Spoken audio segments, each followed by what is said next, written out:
नमस्कार दोस्तों, स्वागत है आप सभी का कॉम्पिटिटिव जीके चैनल में। आज 19 सितंबर है। आइए शुरू करते हैं आज के 15 सर्वाधिक महत्वपूर्ण करंट अफेयर्स का सिलसिला।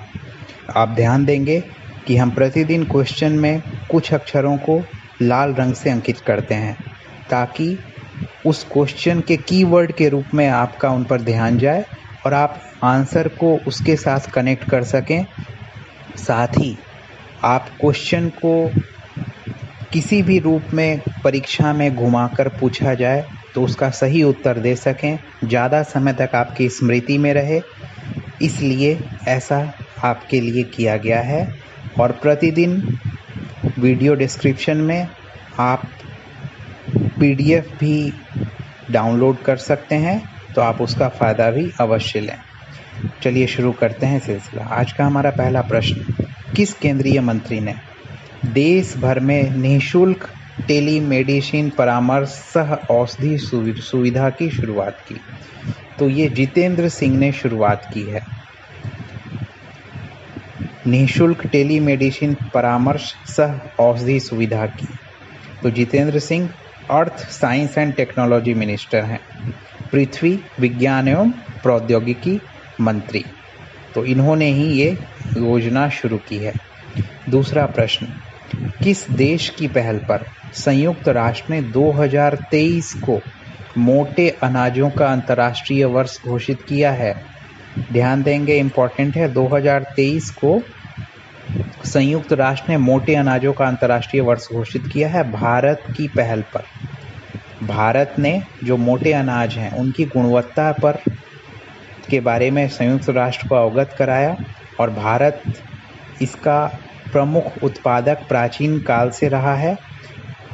तो हेल्थ बेनिफिट्स को देखते हुए और लोग ज़्यादा से ज़्यादा इसका फ़ायदा लें, इसलिए संयुक्त राष्ट्र ने जाने और फ़ायदा लें, इसलिए संयुक्त राष्ट्र ने 2023 को मोटे अनाजों का अंतर्राष्ट्रीय वर्ष घोषित किया है।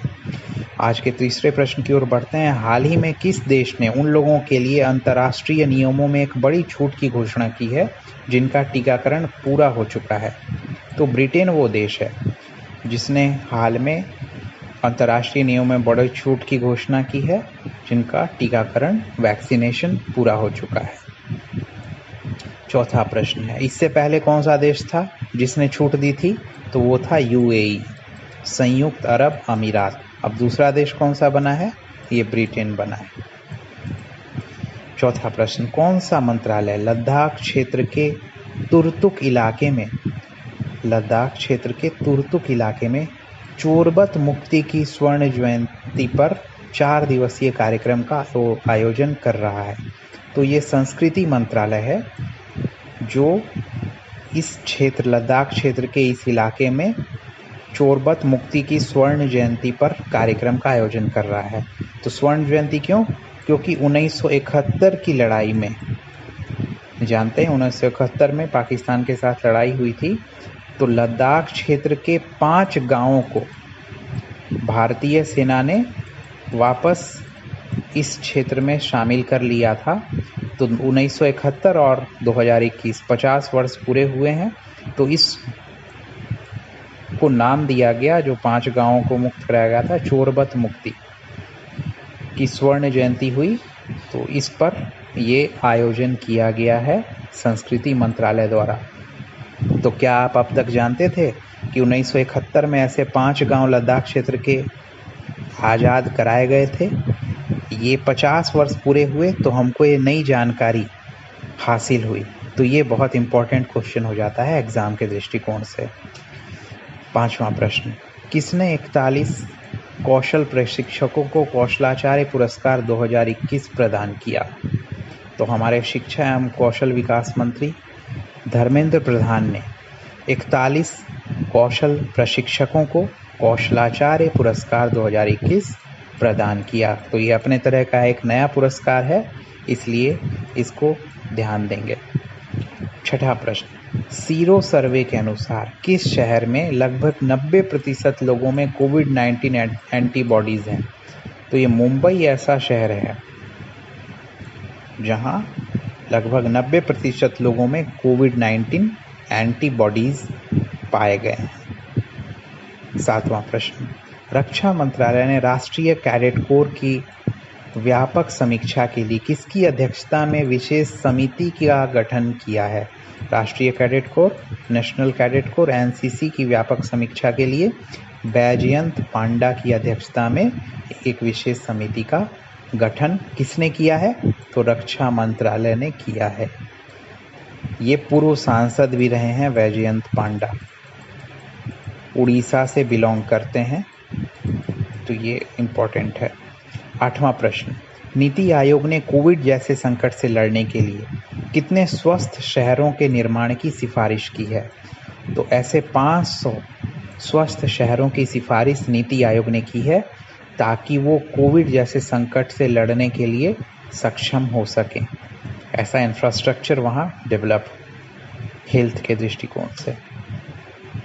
तो 9वां प्रश्न, संयुक्त राष्ट्र प्रमुख ने किसे 76वें संयुक्त राष्ट्र महासभा, जो कि अभी आयोजित होने वाली है, जिसमें प्रधानमंत्री मोदी भी शिरकत करेंगे, तो 76वें संयुक्त राष्ट्र महासभा की शुरुआत से पहले नए सतत विकास लक्ष्यों के अधिवक्ता के रूप में घोषित किया है, नियुक्त किया है। तो ये कैलाश सत्यार्थी को 76वें संयुक्त राष्ट्र महासभा के पहले नए सतत विकास लक्ष्यों एडीजी के अधिवक्ता के रूप में नियुक्त किया गया है। 10वां प्रश्न, कौन सा एक्सप्रेसवे भारत में दुनिया का सबसे बड़ा एक्सप्रेसवे होगा? इम्पोर्टेंट क्वेश्चन बन जाता है। दुनिया का सबसे बड़ा दिल्ली मुंबई एक्सप्रेसवे, इसकी लंबाई कितनी होगी? 1080 किलोमीटर, 1080 किलोमीटर और 8 लेन में होगा। तो ये हम याद रखेंगे कि कौन सा एक्सप्रेसवे, दिल्ली मुंबई एक्सप्रेसवे, और ये दुनिया का सबसे बड़ा एक्सप्रेसवे होगा जिसकी लंबाई 1080 किलोमीटर और ये 8 लेन इसकी लंबाई होगी। 11वां प्रश्न, दीनदयाल अंत्योदय योजना DAY, राष्ट्रीय ग्रामीण आजीविका मिशन NRLM ने वर्ष 2021 में कौन सा राष्ट्रीय पोषण माह मनाया है?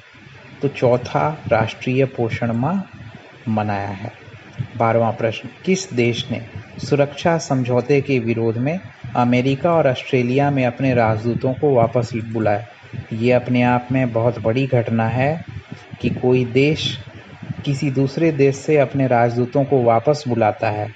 ये बहुत बड़ी घटना होती है अपने आप में। सामान्य बातों के लिए ऐसा नहीं किया जाता, कोई बड़ी घटना है, ऐसा क्यों हुआ? तो ये फ्रांस ने ऐसा किया है सुरक्षा समझौते के विरोध में। आपको 2 दिन पहले ही करंट अफेयर्स में क्वेश्चन बताया गया था कि एक त्रिशंकु सुरक्षा समझौता हुआ है किसके बीच? ब्रिटेन, अमेरिका और ऑस्ट्रेलिया के बीच ये त्रिशंकु सुरक्षा समझौता हुआ है जिसको ऑकुस नाम दिया गया। ऑकुस।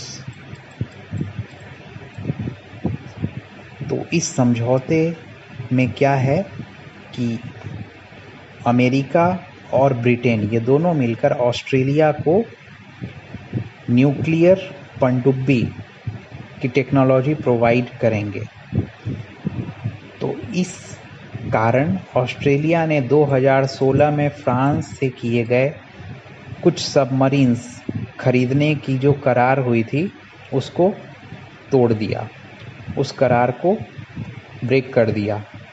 तो ये सुरक्षा समझौता उस फ्रांस के सौदे में, जैसे कि फ्रांस ने कहा कि हमारी पीठ पर छुरा भोंका गया है, तो इसलिए फ्रांस ने अमेरिका ऑस्ट्रेलिया में अपने राजदूतों को वापस बुलाया है। इम्पोर्टेंट क्वेश्चन है दोस्तों।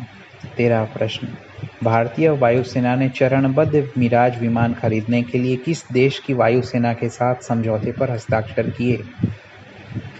तो भारतीय वायुसेना ने फ्रांस की सेना के साथ वायुसेना के साथ हस्ताक्षर किए हैं। जो मिराज विमान फ्रांस ने अब रिटायर कर दिए, अब वो उड़ाने वाला नहीं है, तो भारत वो मिराज 2000 ये फ्रांस से इसीलिए कहा गया फेज्ड आउट, चरणबद्ध मतलब फेज्ड आउट मिराज 2000 विमान फ्रांस से खरीदेगा। आप सभी को पता हो बालाकोट में जो एयर स्ट्राइक की गई थी तो उसमें मिराज 2000 विमान फाइटर एयरक्राफ्ट का ही प्रयोग किया गया था, जिससे बॉम्ब्स गिराए गए थे, स्पाइस बॉम्ब्स गिराए गए थे टारगेट पर। तो भारतीय सेना ने इसे फ्रांस से समझौता किया है मिराज 2000 के लिए। 14वां प्रश्न, किसने कानपुर और आगरा मेट्रो परियोजनाओं के लिए पहली प्रोटोटाइप ट्रेन का उद्घाटन किया? तो योगी आदित्यनाथ ने कानपुर और आगरा मेट्रो परियोजनाओं के लिए पहली प्रोटोटाइप ट्रेन का उद्घाटन किया। आज का हमारा 15वां और अंतिम प्रश्न है, भारत किस देश के साथ संयुक्त सैन्य अभ्यास सूर्य किरण करने वाला है? जो भी सैन्य अभ्यास होते हैं सभी इम्पोर्टेंट होते हैं एग्जाम के दृष्टिकोण से। तो भारत नेपाल के साथ संयुक्त सैन्य अभ्यास सूर्य किरण करने वाला है। कहाँ करने वाला है? ये रणथंभौर में करेगा। रणथंभौर कहाँ है? उत्तराखंड में है। कब से? 20 सितंबर से ये करने वाला है। भारत और नेपाल की सेना ये संयुक्त सैन्य अभ्यास मिलकर करेगी। तो दोस्तों आज के ये 15 करेंट अफेयर्स थे। यदि आपने अभी तक हमारे चैनल को सब्सक्राइब नहीं किया है तो प्रतिदिन इस तरह के करेंट अफेयर्स और करेंट अफेयर्स से जुड़े कई महत्वपूर्ण मुद्दे जिस पर भी हम वीडियो लाना शुरू किए हैं और कई वीडियोस इस श्रृंखला में आएंगे, तो आप उन्हें मिस ना करें। इसके लिए आप ज़रूर चैनल को सब्सक्राइब करें और बेल बटन दबाना ना भूलें। फिर कल मिलते हैं दोस्तों। बहुत बहुत धन्यवाद।